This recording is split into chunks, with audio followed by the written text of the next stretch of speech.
Welcome back, one and all, to another episode of eXhuming the X-Files here on the Outpost Unknown YouTube channel. We're here every Friday, so hit that like and subscribe as we work our way through every season of the X-Files. My name is Matthew, joined once again by my friend Jeremy. Hey, everybody. And this week, we are finishing off our two-part Alien Bounty Hunter mythology arc, which began last week with Colony. It concludes tonight with Endgame. So last week ended on that cliffhanger, Scully turning around and looking to see Mulder enter as she's talking to Mulder on the phone. We were very, very excited going into this. What were your thoughts going in? Were you just chomping at the bit to find out what happened? Well, I mean, there was some suspicious stuff going on, but we already know that there's a shapeshifter involved, and is this the real Mulder? Is real Mulder on the phone? What's going to happen to Scully? Yeah, of course, I wanted to know where things were Okay, well let's walk people through it. Take us through going. Endgame. So it starts out we're in a U.S. submarine, and it's detecting some sort of anomaly somewhere underneath the ice where they're located at. They call it in to headquarters, whoever's in charge of the submarine, and they say you need to immediately lock on your weapons and fire upon Torpedo the shit out of that thing right now. it. As soon as they lock weapons, they get hit with something. All of their electricity goes out. They lose. Like panels are exploding. It looks like the Enterprise when they get a bunch of phasers just hit them. Yeah, I was Shields thinking are that. down. Yeah. And sir, we got a surface, but we're under 32 feet of glacial ice. And then it's the title screen. Well, I thought it was funny, and obviously I don't know anything about the Navy runs the submarines and stuff, right? When the dude is told to fire torpedoes on this thing, like the first thing he says is like, "We're just here on like a cartography mission or something." Like, would that be the response that they? I don't know what you call the captain of the submarine or whatever. Is that the response he would be like? We're not equipped to be shooting torpedoes at things like this. We're just on a separate side thing. It seemed Because weird to me. it, as I understand it, submarines are separate entities that once they submerge themselves under so many feet of water, they can't be reached anymore. So they're not calling it in to command to find out what to do. They're just on a mission and they have to make those decisions themselves. So yes, just ringing up some base somewhere and instantly just getting orders to fire upon it was really, really weird. But Well, were they like a I guess I don't understand what a submarine would be doing on a cartography mission. Like they yeah, do missions where they map the ocean floor and shit like that. They do that above sea with. Anyway, no, it was all hokey from the very yeah. beginning. But Well, a lot of their military stuff is. maybe they needed like they were under 32 feet of ice, so maybe that was why they had to be under it to do the cartography because they wouldn't have been able to do it above the ice sheet, I suppose. Oh, okay, yeah, that. All right. I'm just trying to make Voodoo. excuses for writer Frank Spotnitz here. It was voodoo, Matt. We can just Voodoo. leave it firmly there. So we get back to it. We relive the scene where Scully is on the phone with Mulder. She pretends to be talking to somebody else, and then immediately draws down on Mulder in her apartment. Says, "Get Yeah. up against the wall." He turns around. She's like, just let me reach into my wallet and get my ID because I am who I say I am. Like, Ah, and I, then I hits love her. it when Scully pulls her gun out. I mean, she pulls it out with authority all the time. She does, but she gets whacked way up against the wall, gets choked, slammed through a coffee table. I wrote down she gets roughed up some. Oh yeah, she gets thrown into that wall with force. Like I could imagine whoever the stunt woman is. I can't imagine that was Gillian Anderson that hit the wall that hard, but that stunt woman really put a lot into it. And Scully, if you when I my note was here is like we should have wrote like a note every time Scully gets thrown into a wall because it happens in a later episode. It's like, Yeah. oh, Scully gets thrown into the wall again. Let's throw the tiny woman hard into a wall. That'll get a reaction out of the audience. Well, we don't like our heroine getting whooped up on by guys and stuff. That's or true. at all. But anyway, they get to her apartment and she's gone again, abducted by an alien, seemingly. And what was it? Where? Why did I write this down? Because no, he's talking to his Samantha because she's Samantha, still yeah. there, Hmm. and she ends up basically spinning this story about how the clones that have been running around, these copies of people that have superhuman strength and can stay underwater for hours at a time and need to be punctured in the neck by a screwdriver to die, that eventually they're just building these clone communities and spreading them out all over into communities around the world, and eventually they're going to, when humanity fails, they're going to inherit control of the earth in place of the aliens or something. Like, it was a Yeah. really weird conversation. Yeah, she says that all of these clones came from like the original two visitors to Earth, like the progeny of the two original visitors attempting to create a colony on Earth, and that these beings, clones, aliens, whatever you want to call them, they think that we are not being good stewards of the Earth. So once it falls apart, they're going to take over. However, these clones started doing like human alien hybrid experiments from these abortion clinics, because they mentioned that all of the aliens worked at these abortion clinics, and this bounty hunter was sent to kill them all because it was like unsanctioned. And I guess the real aliens thought they were like diluting their race by mixing alien DNA with human DNA. It's very convoluted. It's very convoluted.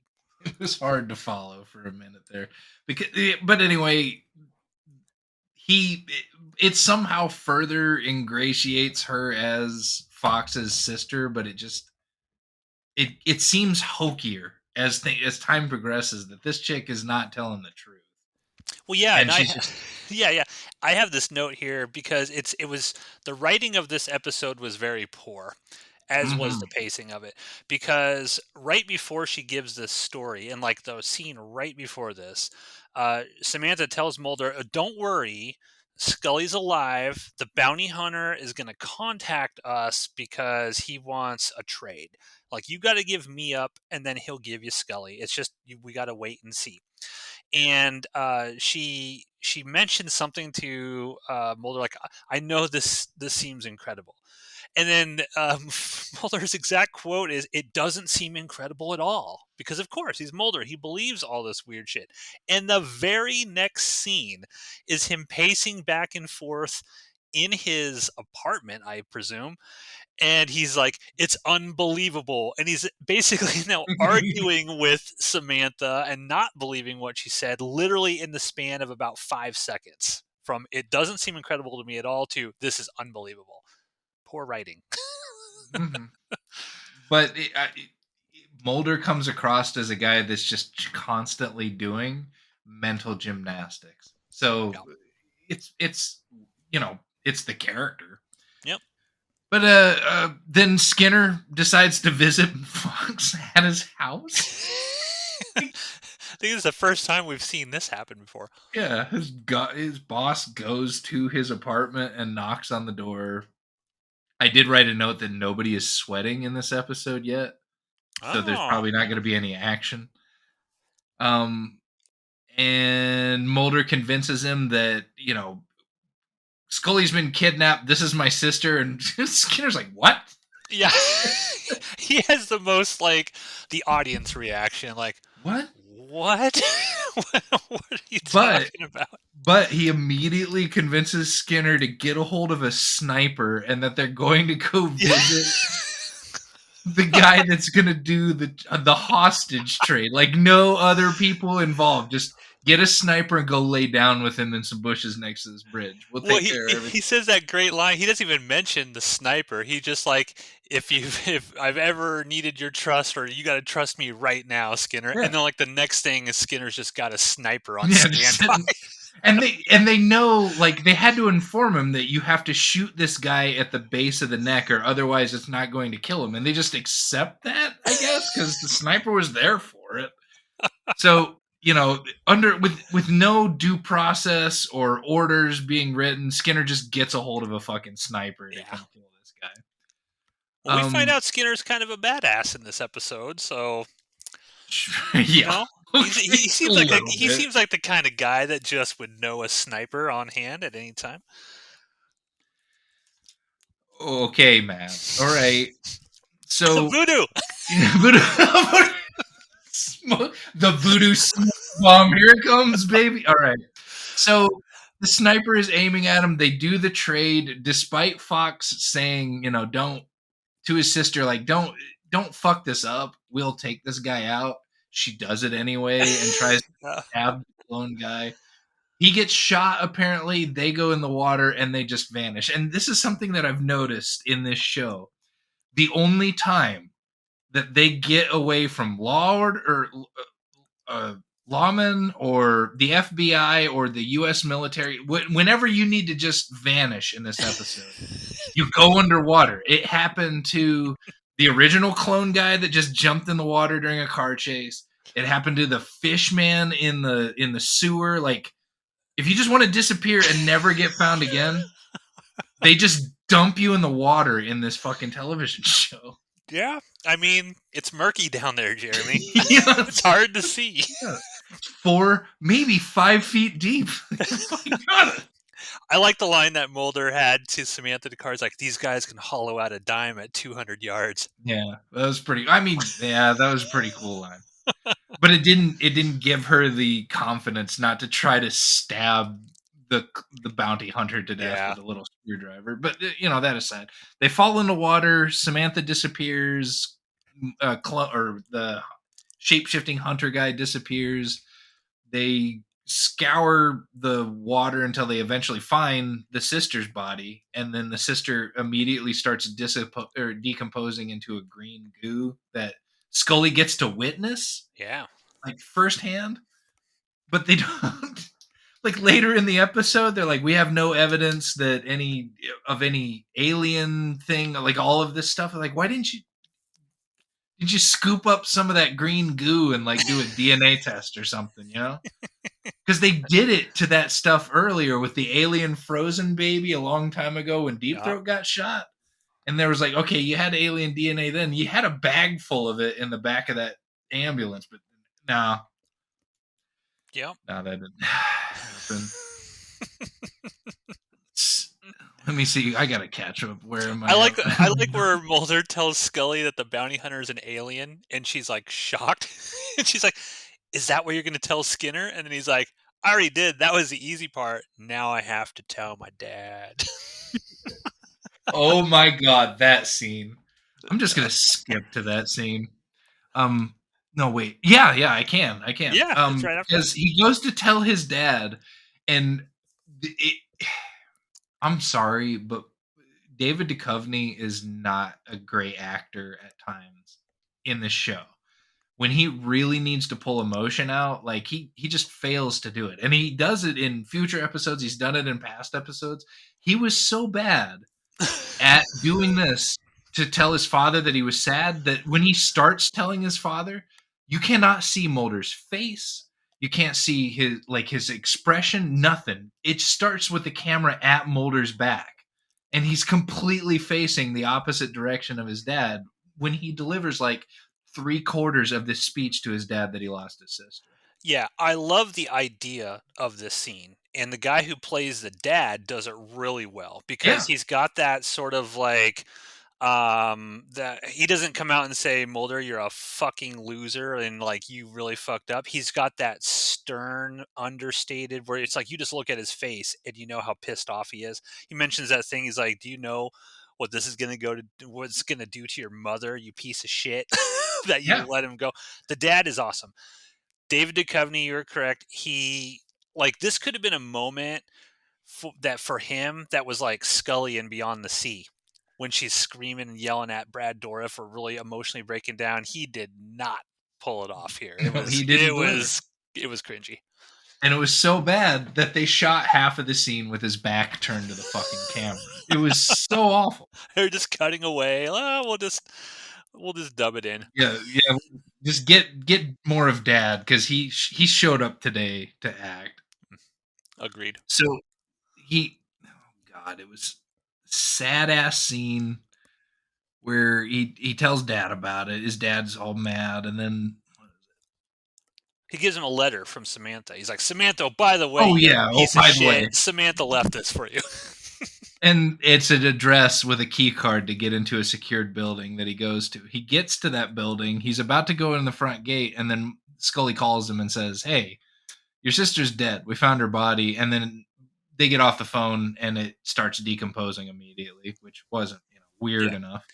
Quick And question. Do you think that he told his mom and dad that that wasn't actually Samantha and was just a weird alien clone at any point? Because they never address it, at least in this episode. no, they never. They I don't know because no, you know what? There's so little communication going on, and they're just letting so fucking Maybe confused. an episode way down the line when we see the parents again, maybe it's addressed. But it just seemed weird to me in this episode that he never even bothered to tell his mom and dad that actually you don't need to be all upset about this. That was actually a clone. It Yeah. wasn't the real Yeah, I Samantha. met like four more versions of her, and I said, "Fuck y'all, bitches! You can die," and left because they did. These well, okay. The only thing that again Samantha has said to this point to Mulder to make him believe that she is his sister is that you remember when we used to play Stratego, which that was it. That Yep. was all, and he just believes it. And then he goes and he ends up buzzing himself into this building despite just getting told that his sister's dead. Goes inside, hears some rattling, pulls out his gun, finds four clones of his sister, and they all tell him like, you know, we, you're you're easily manipulated. Yeah. And then less than 8 words later says, "You help us, we'll tell you where your sister is." Come on, dude. Yeah. To be fair, he was just kind of like, "No, fuck you." Yeah. Yeah, he as he should have been like, nah, nah, I ain't helping you guys. I'm just leaving because he knows that they're going to die, which is out of character for him. He knows that this hunter, this bounty hunter, is catching them and They're is just immediately clones, exterminating. Jeremy. They're just Yeah, clones. I can yeah, justify it. They're alien clones. and they've lied to him. So yeah, fuck them, fuck these bitches. I'm leaving. But oh god, this episode sucked. I'm sorry. Uh, That's when the bounty hunter shows up and punches him out, yeah, and he's and saved by a then firefighter. and then this is like I noticed here that he this is like the third time in 1 3/4 seasons of X Files where Fox has suffered smoke inhalation problems. Yeah, Like he's it, scared of that, fire too. He's scared of fire. but We've established yeah, that. it just keeps happening. You know. Um, he meets with X, and for some reason, X gives him intel about where this sub was at and that there's an American fleet on the way in order to get to this alien ship that's underneath this ice wherever it's at. Yeah. Which doesn't make any sense because X shows up. He's like, I don't like meeting in public places like this. But why does he even tell Mulder this information anyway? It's like Mulder doesn't really have anything that X needs at this point. X has nothing to do with this whole sort of case at all. So I don't even. It was almost like, let's just put X in there, and then he's got to give the information to Mulder to get him to kind of like where he needs to go. It And was weird. Mulder just gets there. He Yeah. somehow just flies out and is immediately out in the middle of nowhere where It's this just like a submarine hard wants cut to. Yeah, to. yeah. It's weird. He just walked there. I guess he took a plane and then just walked across a temporary ice sheet to get. They do find out before this that they're that or Scully's talking to some dude. I don't know if he's a pathologist or something, but they find out that the dead FBI agent or something had like a retrovirus that is inhibited by cold temperatures. That's going to be important because if you remember the very opening prologue of Colony last week, and Scully's like, "You gotta make him cold," when he had hypothermia, and the Right. doctor's like, "What are you talking about?" That's going to come back into play. So the retrovirus inhibited by the cold for reasons nobody I knows w why. It just I is. was so confused by that part when they started talking about this dead FBI agent. It's like, I don't remember there being a dead FBI agent with a virus or anything like that. And then I'm like, is this did they just get to this point in the episode and realize, "Oh, you remember that shocking shit we did an episode before ago before the title? Like, we need to address that at Yeah. some part." So they just did this real quick, like, throwaway thing in order to remember that there's a virus involved and you have to be cold. That's it. Mhm. That so stupid. However, I do remember the one thing I do remember about this episode from my childhood, other than I really liked it, I really like both of these episodes from when I was a kid. I mostly remembered how cool that submarine punch through the ice set was. Yeah. Like, it is such a cool thing, especially at the end of the episode when the blades turn sideways and it starts going down. I'm like, Yeah. that is I fucking think I have a note here. I said very cinematic. I have a note very cinematic at the end with the submarine in the ice. That's what I wrote down. and nobody's sweating. That's another thing too. Look at the hunter guy. Like, nobody sweats in this episode, It's which too cold. weird, right? They blew Let me their see. sweat budget on the previous episodes. Then Mulder goes into the sub. He finds some guy that was a survivor. The dude's like all crying and stuff, telling him about, oh, this dude came aboard and just started killing everybody. He And Mulder reminded me of the guy from Seven. kind of. Then he decides to handcuff himself to the Terminator and gets the shit kicked out of him. At some point, he actually begs the hunter guy to stop hurting him, which was the most pathetic I've seen Mulder up till this point. He gets thrown off of the submarine, which I thought, in addition to an entire awful writing episode about just stupid shit piled on top of stupid shit, what was the alien bounty hunter's plan to get down to a ship if a whole ass US submarine didn't find it, get disabled, and have to That's a good punch through question. the ice? Like, why did he have to steal a nuclear fucking submarine just to get back to his ship? It's That's a good question. I hadn't actually even really thought about that. Yeah, because how did his ship get I'm trying to remember back to Colony. It's been a few weeks since we watched that one. Did How did his ship crash? I know there was like that news thing, like, oh, we're pulling somebody out of like the New York Bay or something like that. oh no, those fishermen had seen that UFO go down at the beginning, Okay, right? yeah. So then there's newscast of him actually literally being pulled out. So it couldn't have been up in the Antarctic because there's no newscast that would be up there showing him being pulled out of the water. So I don't know. Awful writing. Like it's it's all bad. It's real There's bad. there's 32 feet of glacial ice just off the coast of Nova Scotia where we have nuclear submarines. That's really what. Yeah, it's bad. So anyway, the Terminator beats the shit out of him, tells him that his sister's still alive, keeps beating the shit out of him, and then throws him off the boat or the sub. And then we get this really cool shot where they start submerging this massive submarine. I really wish I knew if they built that set from scratch because that took some fucking work to put together. Yeah.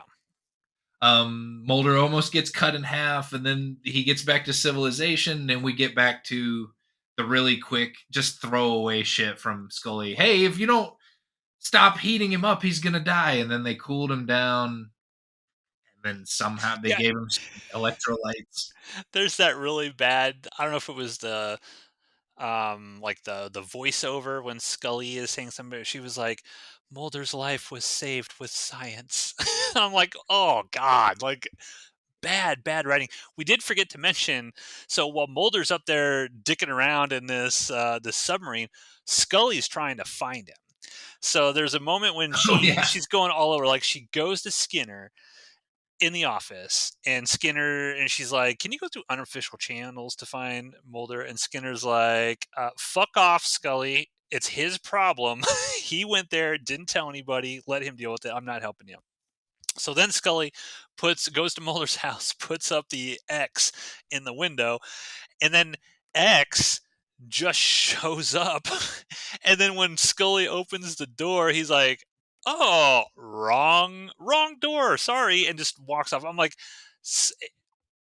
it seems ridiculous to me that X would not he knows everything about everything. He literally earlier in the episode told Mulder basically where to go, but like that later, like a day or two later or something, suddenly he thinks that Mulder's going to be at his house going up. It's like, come on, X would know that Mulder's not there.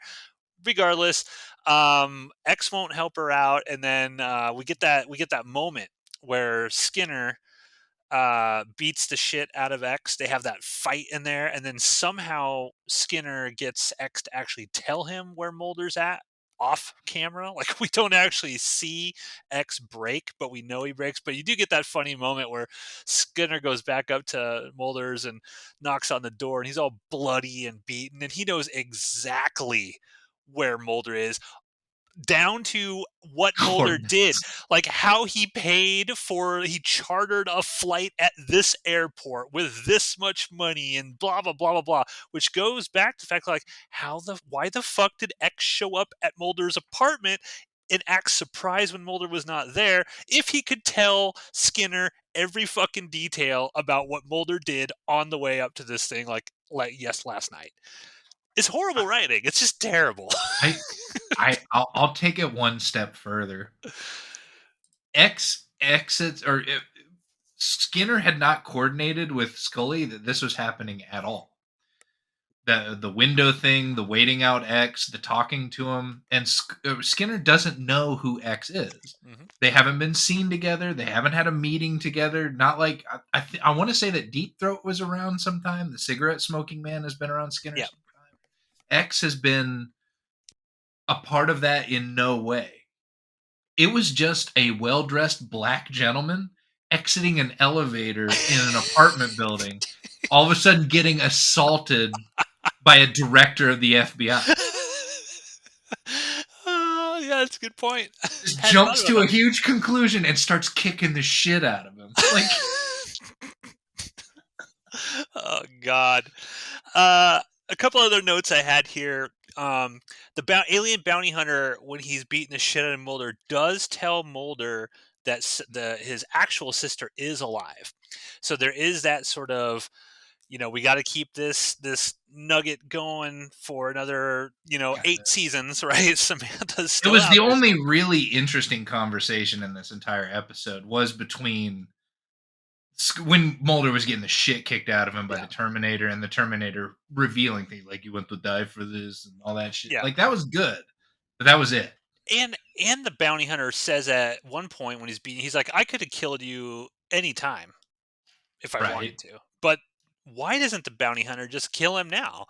Like, there's I like that there's open questions in X Files because it gets you thinking, but the open questions can't be based on like completely stupid faulty logic. I mean, this bounty hunter is killing everybody.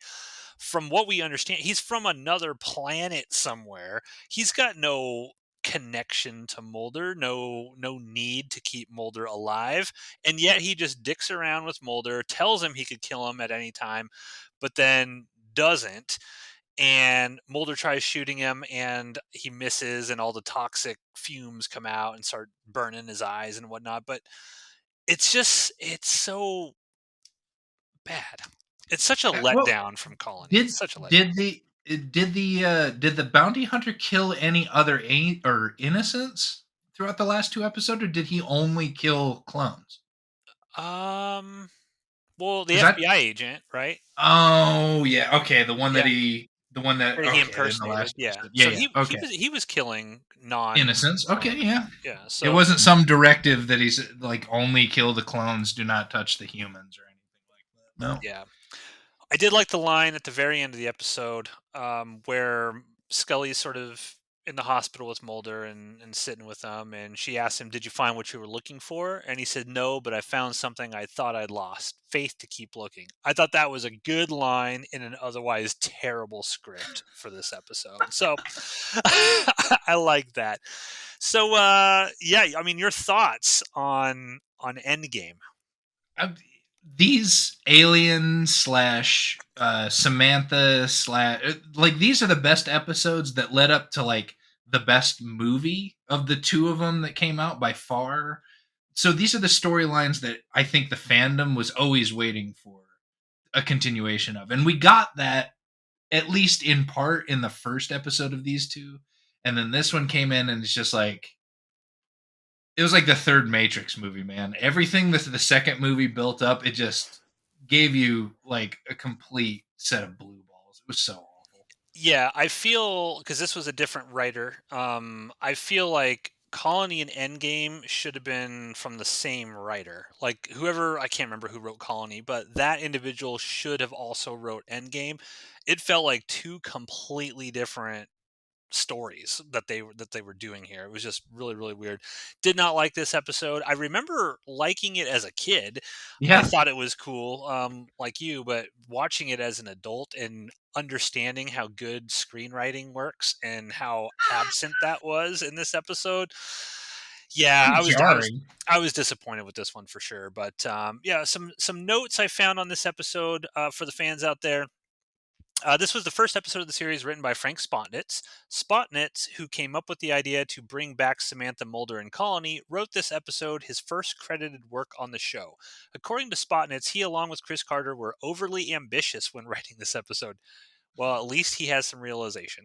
Spotnitz later became a frequent collaborator on many of the subsequent mythology episodes of the show, as well as co-writing the two feature films. So there you go, Frank Spotnitz, writer on the feature films as well. Chris Carter described the Colony and Endgame two-parter as the backbone of the show, the romantic quest of Mulder for the truth and Scully as well, and that it led Scully to finally believe in the conspiracy.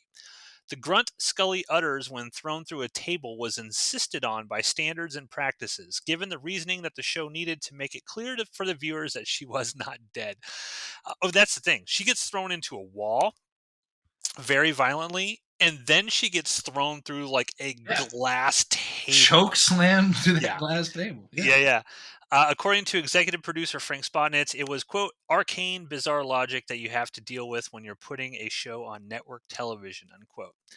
Stephen Williams, who plays X, and Mitch Pileggi, who plays A.D. Skinner, improvised their famous elevator fight scene on the spot. During the filming of the sequence, Williams actually broke a knuckle on his right hand when he accidentally punched Pileggi. When Rob Bowman was dissatisfied with the first take of Skinner slamming X against the wall, Pileggi did it again with such force that the fake wall broke. That would have been fun Cool. on set. That would have been fun Yeah. to watch. 140 tons of snow and ice were trucked into a sound stage to create the scene with the submarine towards the end of the episode, and the stage had to be refrigerated for 5 days. The control tower scenery was able to rise or lower only by 5 feet, leading to restrictions such as filming on black backdrops. A decommissioned destroyer, HMCS Mackenzie, was rented from the Royal Canadian Navy and used for the submarine interior. It was reused 2 episodes later for the interior shots of Dod Kong, which we will get to in a couple weeks. And this is the first time, fun fact, that Scully is shown getting into Mulder's apartment by way of a key on her own keychain. So at some point, Mulder gave her a key to his apartment. Or she made a copy of one. Yeah. So there you go, folks. Thanks for listening this week. Exhuming the X-Files. We were bitterly disappointed with the end of this 2-part arc, but hopefully there's better things to come in the next few episodes. Stay tuned next week where we will be talking episode 42 overall, 18 of season 2, Fearful Symmetry, Invisible Elephants. See you next Friday.